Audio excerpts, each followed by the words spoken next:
શું આપનું નામ છે? મારું નામ નીતિન અગ્રાવત. નીતિનભાઈ, આપણો જે હોળીનો તહેવાર છે તે માનવ જીવન અરે શું એનું કનેક્શન જોડાયેલ છે? નમસ્કાર દર્શક મિત્રો, આજે હોળી અને ધૂળેટીની સૌને શુભકામનાઓ.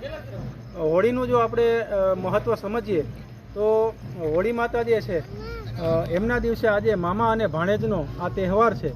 નવા જન્મેલા બાળકને 1 વર્ષ પહેલી હોળી જ્યારે હોય ત્યારે મામા ખંભે બેસાડી અને હોળી માતાને પ્રદક્ષિણા કરાવે છે, એમના દર્શન કરાવે છે. સાથે સાથે 9 ઘોડિયા જેમના લગ્ન આ વર્ષે થયા હોય અને પહેલી હોળી હોય એ લોકો હોલિકા માતાના દર્શન કરી અને એમના આગામી જીવન માટે, સુખી દાંપત્ય જીવન માટે પ્રાર્થના કરતા હોય છે.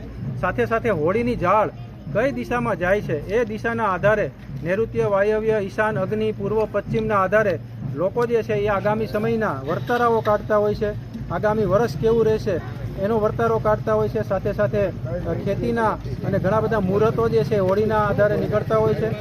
સાથે સાથે હોળી જે છે આજે વૈદિક હોળી એટલે કે ગાય માતાના ગૌ અને ગોબરમાંથી, પંચગવ્યમાંથી બનેલા છાણાની હોળી જ્યારે પ્રગટાવવામાં આવે ત્યારે આ વૈદિક હોળી થકી આપણા સંસારની અંદર મનુષ્ય માત્રના મનમાં રહેલા રાગ, ઈર્ષા, દ્વેષ, કામ, ક્રોધ, મોહ, લોભ જેવા જે દુર્ગુણો છે એ હોળીની અંદર આપણે સ્વાહા કરી અને હોળીની અંદર પધરાવીને હોલિકા માતાને સમર્પિત કરી અને શાંતિચારા સાથે વસુદેવ કુટુંબકમની ભાવનાથી એક વિશ્વ શાંતિ સ્થપાય એવા હોળી માતાના જે છે સંદેશો મળતો હોય છે.